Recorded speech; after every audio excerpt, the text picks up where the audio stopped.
22 मार्च 1939 जिस दिन हिंदुस्तान को खून के आंसू रोना पड़ा था। कौन था वह शासक जिसने मुगलों की 7 पीढ़ियों की जमा की गई संपत्ति को एक ही दिन में लूट लिया, जिसके आगे मुगल शासक ने भी अपने घुटने टेक लिए। आज हम बात कर रहे हैं नादिर शाह के बारे में, जिसने हिंदुस्तान पर हुकूमत कर रहे मुगल शासन को तहस नहस कर दिया, जिसने एक घंटे में मुगलों के 300 सैनिक मार दिए। दिल्ली पर अपना कब्जा करने के बाद इसने दिल्ली में इतना कत्लेआम किया कि 10 घंटे में 1300 लोगों को मार दिया गया।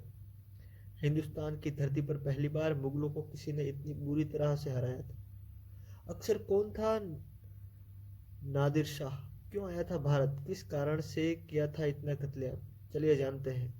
नादिर शाह के बारे में हिंदुस्तान पर आक्रमण करने वाला यह अब तक का सबसे खूंखार आक्रमणकारी था।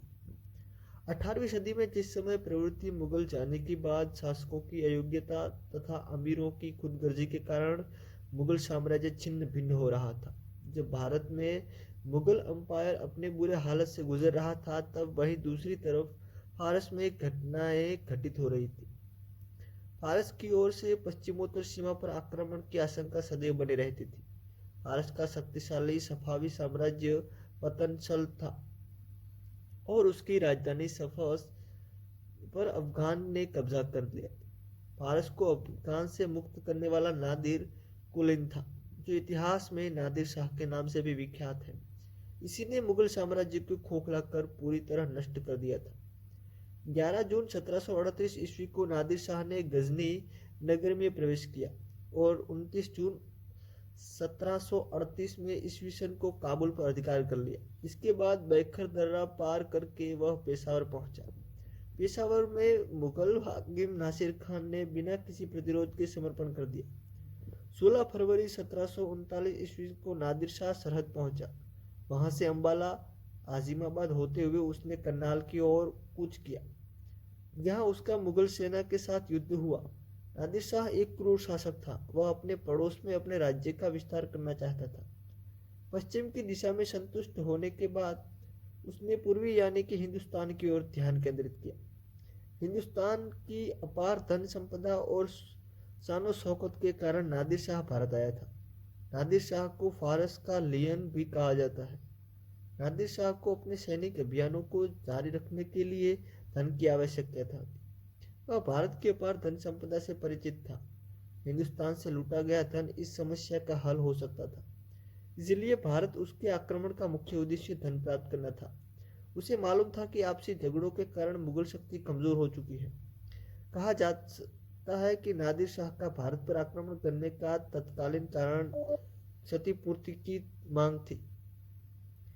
ईस्वी सन 1737 में कंधार विजय के बाद उसने मुगल सम्राट के 1 करोड़ रुपए क्षतिपूर्ति के रूप में मांगा था। उसने यह भी याद दिलाया था कि हुमायूं ने ईरानी सहायता के बदले प्रतिवर्ष धन देने का वादा किया था। इस मांग का जवाब पाने के लिए नादिर शाह का एक दूत 1 साल तक मुगल दरबार में रहा और मुगल सम्राट की बराबर टाल मटोल करता रहा, और अंत में नादिर शाह ने भारत पर आक्रमण करने का निश्चय किया।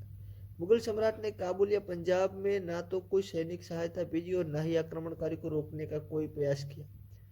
अभी मुगल दरबार में कुछ अमीर यह मानकर चल रहे थे कि पंजाब पर अधिकार करने के बाद वापस चला जाएगा, लेकिन जब नादिर दिल्ली की ओर बढ़ा तो उसके हाथ पांव फूल गए। तब मुगल सम्राट ने मराठाओं राजपूतों की सहायता मांगी, लेकिन किसी ने सहायता देने की कोई रुचि नहीं दिखाई। निजाम उल मुल्क के पास 2000 से 3000 पैदल सैनिक थे, लेकिन उसे दक्षिण में अपने राज्य की चिंता थी। खाने द्वारा मराठों की सहायता लेने के लिए जोर दे रहा था।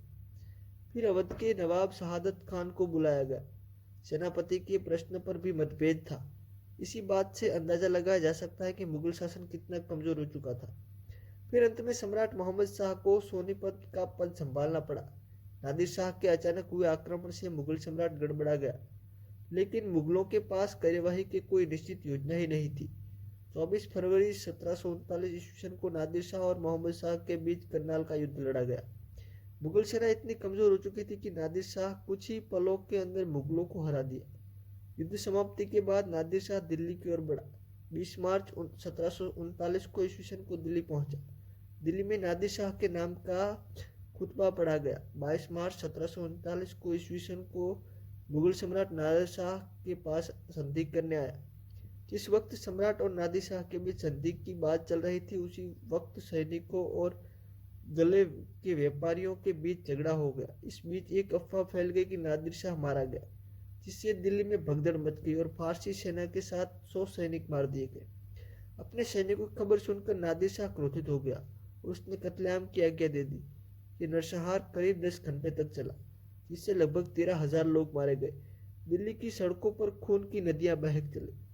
यह मंजर देखकर मोहम्मद शाह और वजीर कमरुद्दीन के निवेदन पर आज्ञा वापस ली। नादिर शाह दिल्ली में करीब 27 दिन तक रहा और दिल्ली को भी जी भरकर लूटा।